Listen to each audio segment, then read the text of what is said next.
Ma'asyiral muslimin al-hadirin rahimakumullah. Islam adalah agama yang sempurna mengatur tentang kehidupan rumah tangga dan pernikahan. Ada sangat banyak ayat di dalam Al-Quran maupun hadis-hadis Rasulullah sallallahu alaihi wasallam yang berbicara tentang hukum dan tentang tata cara mengelola rumah tangga, pernikahan dan keluarga. Mulai dari bagaimana seorang muslim harus mempersiapkan pernikahan, bagaimana mengelola pernikahan, mengelola rumah tangga, termasuk juga bagaimana mengelola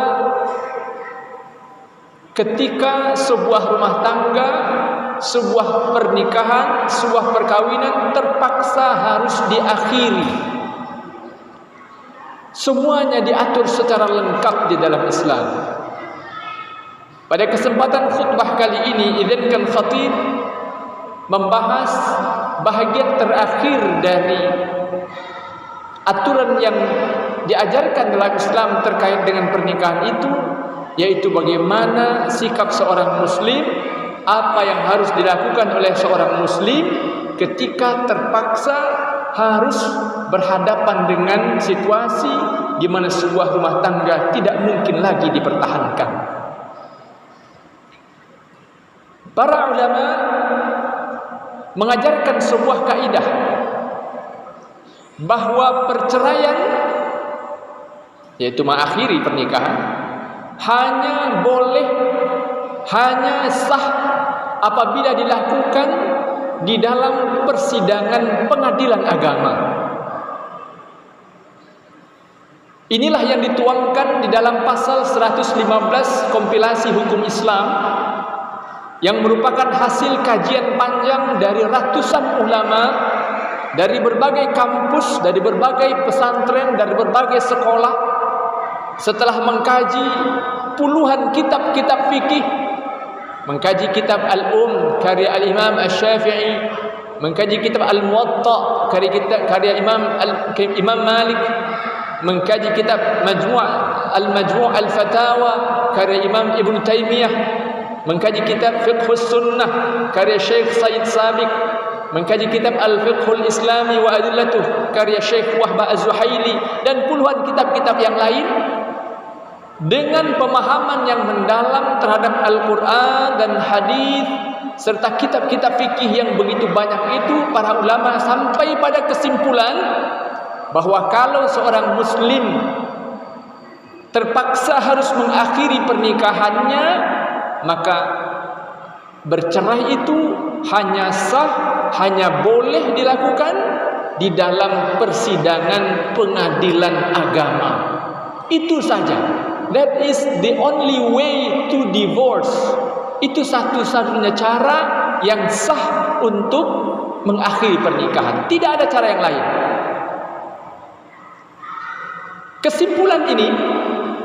Kesimpulan bahwa bercerai itu hanya sah apabila dilakukan di dalam persidangan pengadilan agama, di antaranya dilatar belakangi oleh firman Allah dalam surah An-Nisa ayat 21 misalnya, ketika Allah Subhanahu wa taala menegaskan bahwa wa akhadna minkum mitsaqan ghaliza, kata Allah, istri-istrimu itu telah mengambil darimu perjanjian yang sangat kokoh. Mitsaqan ghaliza itu maksudnya adalah nikah, karena nikah itu adalah perjanjian yang kokoh, ikatan akad yang sangat kuat yang tidak boleh diakhiri, tidak boleh diputus kecuali hanya dengan cara yang bertanggung jawab saja. Nikah itu adalah mitsaqan ghaliza, ikatan yang sangat kuat. Di dalam hadis yang diriwayatkan oleh Imam Abu Dawud dan disahihkan oleh Imam As-Suyuti, Rasulullah SAW juga bersabda, abghadul halali indallahi at-talaq. Sesuatu yang halal tetapi paling dibenci oleh Allah adalah bercerai. Halal memang Karena kalau tidak ada lagi jalan lain, sementara situasinya semakin memburuk, jalan itu boleh ditempuh. Itu adalah emergency exit, pintu darurat boleh ditempuh. Tetapi dia merupakan sesuatu yang halal, tapi paling dibenci oleh Allah. Dan ada sangat banyak dalil yang lain tentang betapa buruknya perceraian dalam Islam, tentang betapa sangat tidak disukainya oleh Allah perceraian itu di dalam Islam. Ada begitu banyak dampak negatif dari perceraian. Ada berjilid-jilid buku telah ditulis oleh para ulama tentang dampak negatif dari perceraian. Ada ratusan atau bahkan mungkin ribuan karya ilmiah, tulisan di jurnal-jurnal saintifik, atau bahkan tesis dan disertasi yang telah ditulis oleh para ilmuwan dan sarjana tentang betapa banyak efek negatif, dampak buruk dan bahaya dari perceraian. Karena itulah kemudian di dalam undang-undang perkawinan, sebagaimana juga dalam undang-undang peradilan agama, ditegaskan bahwa pada prinsipnya perceraian itu harus dipersulit. Perceraian itu sesuatu yang tidak boleh dibuat mudah. Dia harus dipersulit secara prosedural tentu saja. Kenapa? Karena ada sangat banyak mudarat, sangat banyak keburukan, sangat banyak efek negatif yang bisa ditimbulkan akibat terjadinya perceraian. Dalam khazanah fikih klasik, ma'asyarul muslimin hadirin rahimakumullah, memang kita temukan ada sebahagian ulama yang berpendapat bahwa bercerai itu bisa dilakukan meskipun tidak di pengadilan agama. Tetapi pendapat ini telah ditinggalkan oleh para ulama. Pendapat ini sudah tidak lagi relevan, dan oleh karena telah ada pengkajian yang mendalam, sehingga kemudian pula sudah dijadikan menjadi bahagian dari perangkat hukum positif di Indonesia, telah ditetapkan oleh pemerintah. Di antaranya kompilasi hukum Islam itu ditetapkan dengan instruksi Presiden nomor 1 tahun 1991. Maka meskipun ada perbedaan pendapat secara fikih, tapi karena sudah ditetapkan oleh pemerintah, maka perbedaan pendapat secara fikih itu otomatis berakhir. Para ulama merumuskan sebuah kaidah, hukmul hakim yarfa'ul khilaf. Ketetapan pemerintah mengakhiri perbedaan pendapat. Dan pemerintah telah memutuskan, menetapkan bahwa berdasarkan kajian panjang para ulama, tadi kita sebutkan ratusan ulama dari berbagai kampus Islam, dari berbagai pesantren dan sekolah-sekolah Islam, membahas puluhan kitab-kitab fikih dengan kajian yang mendalam dan panjang, dan mereka memang pakar di bidangnya.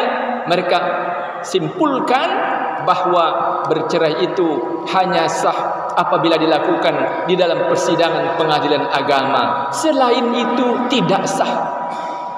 Maka kalaupun ada orang, misalnya dia ucapkan talak, dia jatuhkan cerai kepada istrinya di rumahnya, mungkin disaksikan oleh saudaranya, mungkin disaksikan oleh mertuanya, mungkin disaksikan oleh kerabatnya, tetapi karena dia tidak mengucapkan itu di dalam persidangan pengadilan agama, maka ucapan talak itu tidak sah sama sekali. Mereka masih suami istri yang karenanya tidak boleh dihalang-halangi untuk kembali bersatu. Ma'asyarul muslimin hadirin rahimakumullah. Setidaknya ada 3 hal yang harus kita pahami dalam pembahasan ini. Pertama, sebagai seorang muslim, pada prinsipnya kita semua wajib berjuang sekuat tenaga untuk menjaga pernikahan dan rumah tangga kita. Allah Subhanahu wa taala telah ingatkan dalam surah At-Tahrim ayat 6, ya ayyuhalladzina amanu qu anfusakum wa ahlikum nara. Wahai orang-orang beriman, jaga dirimu dan keluargamu dari api neraka Allah. Allah ingatkan setiap kita agar bersungguh-sungguh menjaga diri dan keluarga kita dari segala dosa dan maksiat, termasuk dari segala mudarat dan bahaya, termasuk berjuang sekuat tenaga menjaga rumah tangga dan pernikahan kita dari perceraian. Yang kedua, apabila kita telah bersungguh-sungguh mengerahkan seluruh kemampuan untuk menjaga rumah tangga, menjaga pernikahan, menjaga keberlangsungan hubungan di dalam rumah tangga, tetapi karena begitu banyak faktor, begitu banyak masalah, begitu banyak ujian dan rintangan, dan ternyata rumah tangga itu tidak bisa lagi dipertahankan, maka pastikan menyelesaikannya hanya dengan cara yang bertanggung jawab saja, yaitu selesaikan di pengadilan agama. Lalu yang ketiga, ma'asyiral muslimin hadirin rahimakumullah, siapapun di antara kita yang mengetahui, mungkin saudara, mungkin teman, mungkin tetangga, mungkin kerabat, terjadi konflik dalam pernikahan mereka, terjadi pertengkaran suami istri, lalu kita dengar bahwa suami menjatuhkan talaknya kepada istri, tetapi tidak di pengadilan agama, maka sampaikan kepadanya bahwa perceraian dengan cara seperti itu tidak sah. Mereka masih suami istri yang sah. Doronglah mereka untuk kembali berdamai, jangan justru malah sebaliknya. Sangat ironis sekali, di banyak tempat ketika terjadi persengketaan, perselisihan, pertengkaran sepasang suami istri, lalu kemudian terdengar suami mengucapkan kata talak, padahal tidak dilakukan di dalam persidangan pengadilan agama, justru masyarakat di sekitar beramai-ramai memisahkan mereka, padahal sesungguhnya mereka masih suami istri. Padahal sesungguhnya seharusnya yang dilakukan adalah upaya islah, mendamaikan, merukunkan mereka, bukan malah memisahkan. Inilah sebuah fenomena, ma'asyiral muslimin hadirin rahimakumullah, yang memang membutuhkan kesadaran dan kepahaman, yang memang tidak selesai hanya dengan 1-2 kali khutbah, tidak selesai dengan hanya membaca 1 atau 2 buku. Pembahasan ini merupakan bahagian dari jalan panjang dakwah kita untuk mencerahkan umat. Dari mimbar ini izinkan khatib menyeru kaum muslimin dan kaum muslimat semua, menyeru kaum muslimin semua untuk ikut berpartisipasi, berjuang bersama-sama membangkitkan umat dari keterpurukan, pada awalnya dengan menjaga pranata rumah tangga, dengan menjaga pernikahan, dengan memastikan bahwa rumah tangga kita, pernikahan kita, keluarga kita terjauh dari segala sesuatu yang tidak diridhai oleh Allah Subhanahu wa taala. Barakallahu li wa lakum fil Qur'anil